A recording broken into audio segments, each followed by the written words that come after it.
Oi, eu sou a Luísa e hoje a gente vai conversar sobre a alimentação romana ainda na Idade Antiga.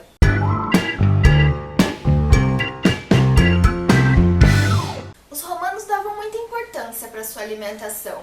É deles que vem aquelas frases que eu tenho certeza que você já conhece, como dize-me o que comes e te direi quem és, ou diga-me com quem comes e te direi quem és. O que eles queriam dizer com essas frases é que todo aquele que não seguisse as regras alimentares que eles propunham não era considerado civilizado. E essas pessoas podiam inclusive ser sancionadas pela lei, perdendo poder político. Olha só, eles levavam muito a sério.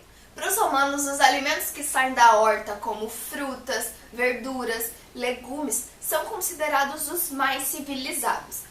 Eles, inclusive, acreditavam que esses alimentos já saíam da terra cozidos pelo sol. E é por isso que eles não apodreciam como a carne. Já os cereais e as leguminosas saíam da terra ainda vivos e eram mortos no momento de moer ou torrar. E aí, depois de mortos, sim, eles poderiam apodrecer tanto quanto a carne. Você já percebeu que tem uma coisa aí com a carne, né? Os romanos acreditavam que os vegetais eram duros e a carne era mole. E isso não tem nada a ver com textura.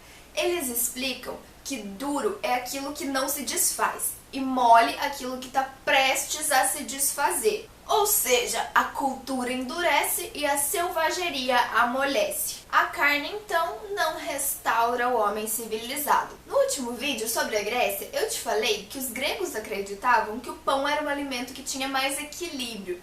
Os romanos também pensam assim. Para eles, o pão é o alimento mais duro que existe. Por isso, o pão é o principal alimento dos soldados. Você percebe que os costumes gregos e romanos, na verdade, são bem parecidos. E isso acontece porque o Império Romano acabou anexando a Grécia e assimilando muitos dos costumes que os gregos tinham. Eram duas as refeições principais que eram feitas em Roma: o prandium e a cena. O prandium servia para alimentar biologicamente, e é por isso que nessa refeição eles comiam os alimentos restauradores. Viver com o mínimo no prandium era um sinal de grandeza, era um sinal de nobreza. Eles comiam só o necessário para se satisfazer e comiam quando tinham fome, né? Ao contrário da gente que tem as nossas refeições regulando o nosso dia, a cena, entretanto, era exatamente o oposto do prandium. Era um momento de esbanjar, um momento de luxo, de deleite, de prazer. E eles se juntavam em grupos pequenos, família ou amigos, para fazer esse banquete. Comiam deitados e comiam de tudo, né? Mas o centro da cena era realmente a carne. Roma tem essa cultura sacrificial tanto quanto a Grécia. Ou seja, para você abater a carne, ela precisa ser legítima, ela precisa ser sacrificada aos deuses primeiro. E olha só que curioso, essa carne podia ser comprada nos açougues, nas cidades que revendem as carcaças dos sacrifícios públicos. A cena era formada por 3 serviços, bem parecidos com o que a gente tem hoje, né? Primeiro era tipo uma entradinha, aí eles serviam azeitona, ovo, pão.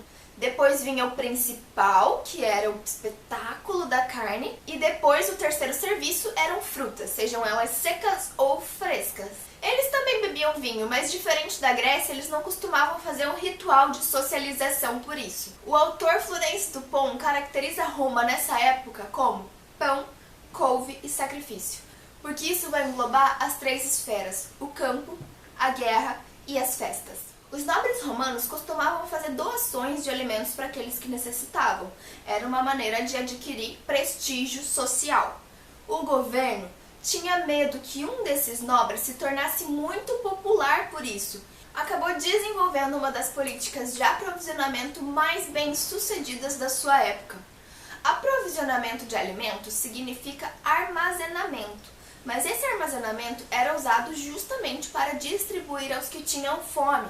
Vários povos naquela época tentavam fazer isso, mas era uma prática muito cara e os governos acabavam que não conseguiam manter. Roma, porém, era um baita império, tinha dinheiro, tinha poder, tinha terra, e eles conseguiam distribuir, se não pão, trigo. Não pense você que isso acontecia porque os romanos eram bonzinhos. né? Se você não faltou a sua aula de história, você sabe que essa é uma das grandes estratégias criadas pelos romanos para manter o povo sob controle. É o famoso pão e circo. Enfim, a alimentação romana, ela não sofre grandes modificações com o passar do tempo ou com as trocas de governo. Tudo é muito estável e só vai mudar realmente com a queda de Roma e o fim da Idade Antiga. Em 476 depois de Cristo, os romanos que estavam desestabilizados foram dominados pelos bárbaros germanos, que ao invés de pão, vinho e azeite, comiam carne, tomavam leite e usavam manteiga. Foi inevitável que a partir desse momento acontecesse uma miscigenação entre os costumes. Essa miscigenação vai chegar também na mesa.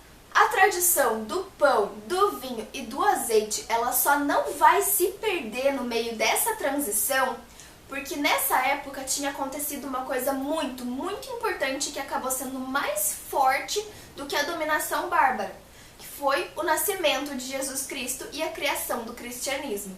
A gente não pode negar que os primeiros cristãos eram na verdade romanos e carregavam com eles os valores da sua época. E é por isso que eles transformaram o pão, o vinho e o óleo em elementos simbolicamente sagrados na sua religião.